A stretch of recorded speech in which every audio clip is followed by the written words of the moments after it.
Today, in every nook and corner of the world, we hear the word Buddhism, referred to as Buddha Dharma, the most popularly used term for the world religion. But do you know that this term was notably absent from English language for centuries? Surprised? So from where did this term took its coinage?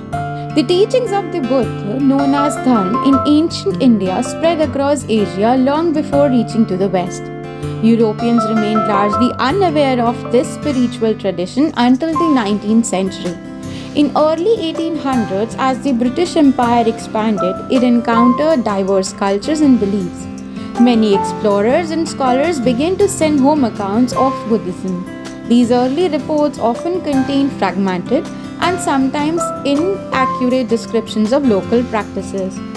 It was a great struggle for them as they encountered ancient scripts and languages that were foreign to their Christian worldview and often referred to Buddhism with various terms. They even Latinized the name Buddha to Buddha or Buddho, called his teachings the doctrines of Buddha or Buddhist system.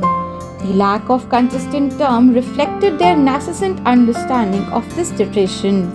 It was not until the translation of the Lectures on History by Count Constantine de Volney, a politician and an Orientalist, that the term Buddhism was coined.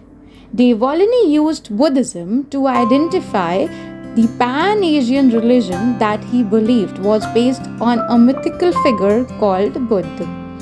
This marked the beginning of the use of a consistent term to refer to the teachings of the Buddha in the West, paving the way for a deeper understanding of this rich spiritual tradition.